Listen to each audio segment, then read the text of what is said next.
Alright, what's up mga kalaptop, and for today's video mga kalaptop is nandito tayo sa labas ng bahay namin.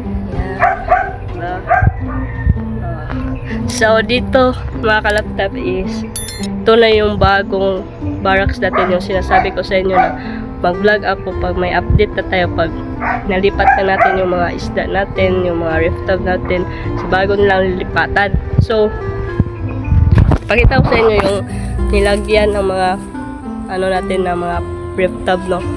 So doon siya, dyan sa banda sa may rabbit, dyan siya nakalagay. So ngayon naman is nilipat ko kasi nga laging maputik doon at saka ano, hindi pantay yung lupa. So may decide ako mga laptop na dito na lang sa gilid ng kwarto namin. So maganda na yung setup natin mga kalaptop. Tingnan niyo guys, sobrang ganda. Oh, diba? Nilagyan ko ng trapal kasi kapag nag-ano dito mga kalaptop, yung mga hapon na is yung sunlight is nandun banda. So para hindi mainitan masyado yung koy natin is nilagyan ko ng trapal.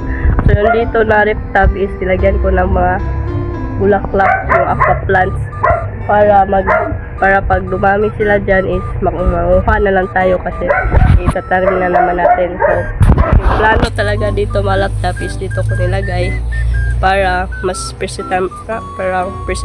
presentable naman yung mga isda natin, no? Hindi na doon sa kusina banda. So ayun, ito na yung bago natin set up guys, and bumili pala ako ng oxygen. So ito yung oxygen, yan. So bagong bago yan mga laptop, lalo na yung air hose natin kasi hindi yan makukunik kung walang air hose.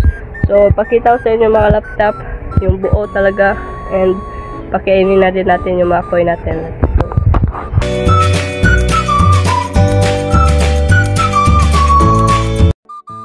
So yun mga kalaptop, ito yung mga aqua plants na nakikita nyo doon sa aquarium natin sa mga Glotetra. Nilagay ko dito kasi parang namamatay na sila doon and kailangan talaga nila ng sunlight.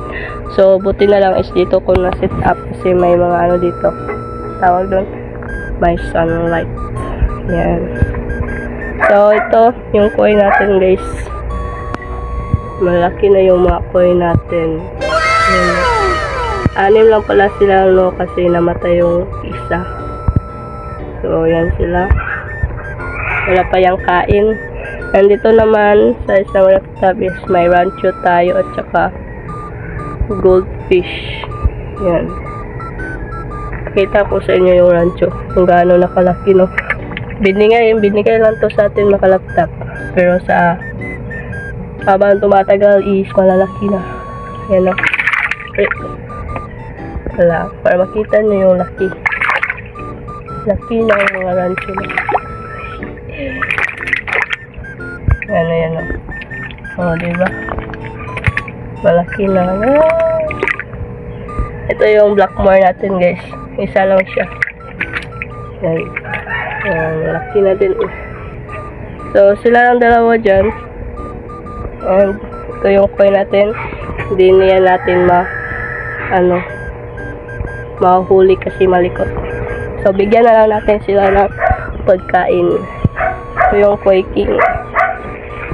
So koi king, bakit naman,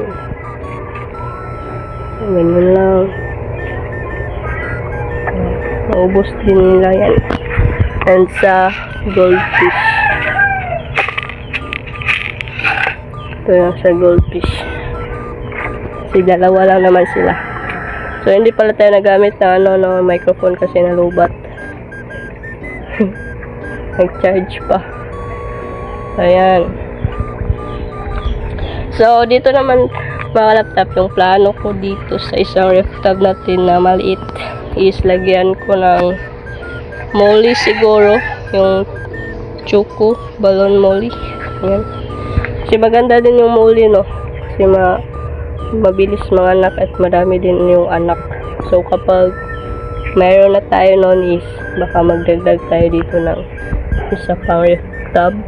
Ayan, baka hindi na ref tub yung sa susunod, baka ano na, yung parang storage box no, kasi maliit lang naman yung mga muli. Ayan. So, yun lang naman yung simple natin na setup dito. Oh, diba?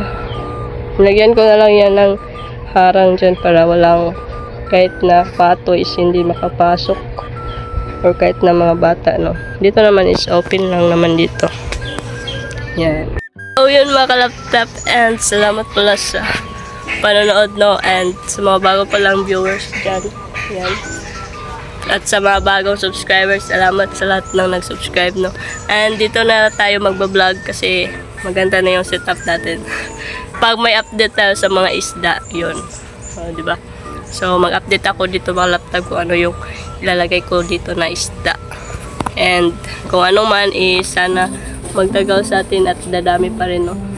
Kasi may nakontak ako mga laptop na muli. Nagbibenta ng muli. 50 each yung muli niya. Kaso malayo lang. Naintindihan ko naman yung mga breeder mga laptop kasi hindi din madali mag-alaga ng mga fry para lumaki, no. So, ganun yung mga presyuhan nila. At saka may breed din yung mga muli nila. So, yun yung kagandahan dun. So, yun lang mga laptop. Salamat sa panonood. And don't forget to subscribe to my channel and click the bell para palagi updated sa susunod na upload. So, yun lang. Peace out.